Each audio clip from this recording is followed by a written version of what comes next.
the most important thing in my field is the connection between cognition, emotion, behavior, and smelling. That's the most important thing in my field, of course. Now, in terms of the neuroanatomical factors, what we know from science, we know that the way the scientific understanding of scent is predicated upon brain activity. And so how do we smell things in our body? Well, we have the way the body understands smell through the epithelium, is the first gate in our nose, in our nostrils, at least in human beings. And and then you have a sequence of processes that involve other brain areas such as the anterior olfactory nucleus, the olfactory bulb, the mitral cell, and lateral olfactory stria.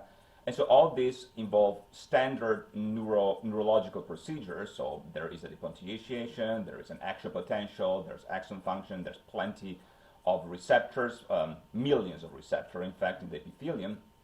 But the most important thing, I would say, despite the fact that these are all very, very important, without those, the rest cannot function, is the activation between the limbic system and the cortical factor. So between what we would understand as, how can I say, as in a primitive sense, as any other animal, our inner sense. Some will even refer to the limbic system part as the animalesque part, or the instinctual part of the brain. It's kind of a misnomer. It's a bit superficial to see it that way, but it makes sense because it's a less refined version of understanding in comparison to the cortex. So what are the links between the limbic system and the cortex from the perspective of smell, from the perspective of olfaction? I would say the olfactory amygdala, the periamygdaloid cortex, and the amygdala are these two almond-shaped glands, one on each side of the brain, that are responsible for the fight and flight response mechanism. They're related to stress, they're related to self-esteem, self-image, and they communicate with other elements around it, the piriform cortex, the entorhinal cortex, and they modulate emotional response. So in simple terms, they're kind of the seat of emotional cognition, if not emotional intelligence.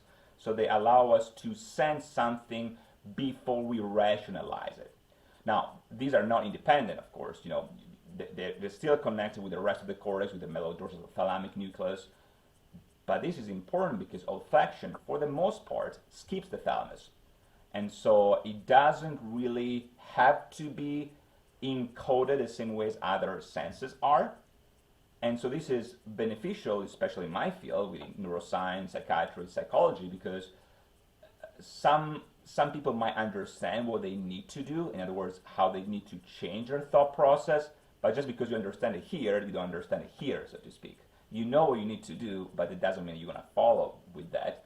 And so scent helps a person being put in a totally new environment, emotionally, behaviorally, and cognitively, so that it's not that they're thinking about changing their behavior, they're experiencing a new behavior.